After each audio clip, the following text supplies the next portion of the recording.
thought for most of the game we did a really good job of sharing the ball, making the extra pass.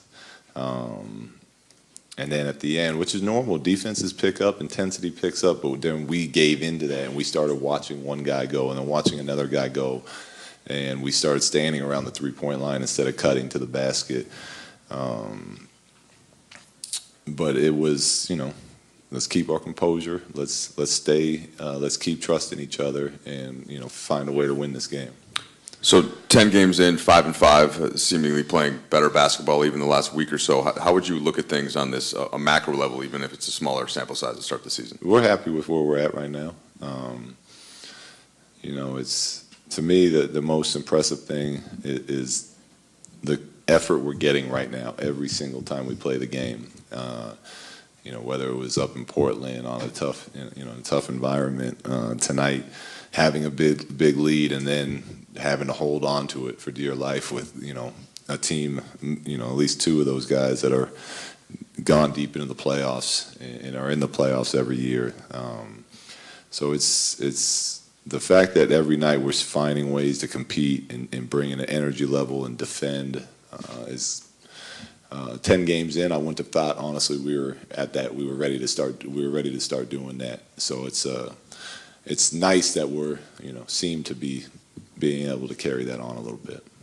What does the being 500, the winning 3, the last 4 games, what does that do for these guys to continue what you're talking about with trusting each other and understand that these principles you want them to keep doing? Well, I think the winning part of it gives them confidence in the fact of what we're preaching. As far as defense gives you a chance to win every night. So whether we win that game or lose that game at the end of the night, when we're playing aggressive like that and we're defending like that and we're communicating like that, we're in the game, which is not easy at this level. There's a lot of really good teams out there, and we've played and competed and even beat a few of them so far. But I think for young players, it kind of shows them firsthand what that messaging is all about. Luke, Brandon had 18 in the first half. He was super effective in the second quarter, and he finished with 20 for the game. What did you see differently from him in the second half?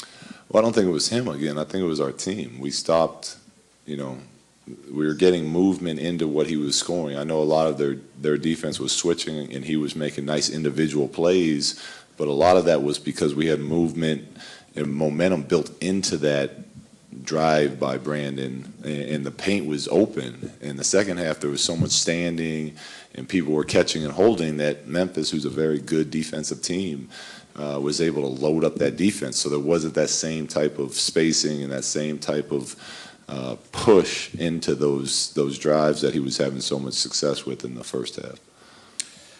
Luke, last time you guys were 500 was 10-10 last season. How is this team more equipped to continue forward the way you've been playing recently than last year's team? Well, we're better defensively. And, when last year we were shooting the lights out to start the season, when you shoot the ball that well, I think there's a much better chance of hitting cold streaks. And then when you get hit with some injuries like we did last year, we just didn't have the rest of the foundation set well enough to sustain that. Obviously, we got hit with a big injury already, but because of the group's willingness to buy in and compete on defense, we're going to be in every game. We might lose 7 straight, but we're going to have chances to win those games if we keep defending the way we did, which I think is the biggest difference between last year and this year. Coach, Lonzo, 9 assists on the night, still struggling with his shot, 1 of 8 from the three-point line. What are some of the tips, just from a coaching staff perspective, you guys give to him on not just his jump shot, but maybe ways to make his life a little easier? Well, I mean, that's kind of, not to hate on your question, but that's a general, I mean, from the footwork, to, when winning the shot clock is a good shot, winning the game is a good shot, whether they're on a run or we're on a run. Like, he had a couple today that he felt like heat checks.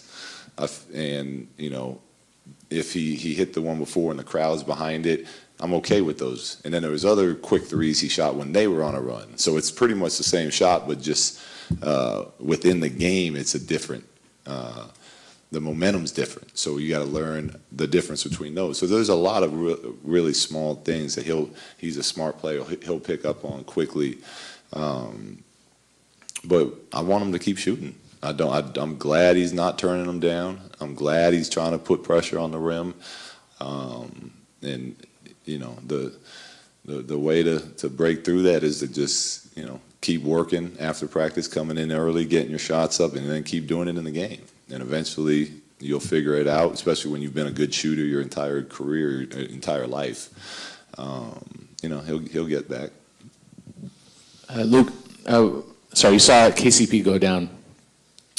He's obviously he was able to come back. No ill effects. Yeah, he's fine. Okay. KCP's fine. Yeah. And then that Kuzma play that he inbounded it basically to a double team, was that just a little bit of rookie? Well, that was but it wasn't just him. You know, we had 3 guys just line up across the free throw line pretty much. Nobody cut. Nobody really picked for anyone else. We had a timeout still, and that's what I was talking about, keeping our composure and doing, you know, keep doing those things, those little things that have given us a lead for most of this game. And you know, Kuzma, he takes it out of the net. He should recognize before he even take it out, we still have 1 timeout left. But we got away with it tonight, so obviously we'll take that. And I don't think you'll ever see Kuz make that mistake again, which is part of the fun of watching this team figure out how to win at this level. And be able to pull out some wins while we're doing it. KCP had that steal and then the score at the other end. And, you know, you're talking about guys responding to pressure situations. Mm-hmm.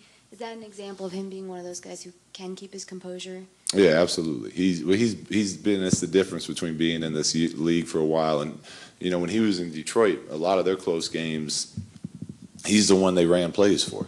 So he's taking big shots, he's hitting big shots. He hit the big one in Portland that tied the game. So it just comes with time and experience and opportunities and reps and hard work. And KCP's done that for longer than, you know, well, I think we had 3 guys on the court at the end that are all 20 years old pretty much between the 2 rookies and BI. And then we had Brooke and KCP who made some big shots for us down the stretch. And that's what veteran leadership, you know, that's where it's nice to be able to count on that type of veteran leadership. Last question. Coach, how does Brook Lopez help your team not only with the spacing but also with the way he passed today in the first half? He had a couple of nice assists. Oh yeah, he's you know, I've said before about him. He's just he's a very steady force for our team because he can knock down threes. We can get him the ball down in the paint. And you know, for a team that's young and you know we go through a lot of stall outs as far as scoring the ball, to have guys like him that can just get a bucket for you really gives the rest of the guys confidence. And then obviously he's been a skilled passer his whole career, so it just, you know, as a coaching staff, we're trying to emphasize to our players, cut every opportunity you get. If no one's ever going to pass them the ball, then they're going to stop cutting. So it's nice to have some players that are willing and skilled enough to make those type of passes.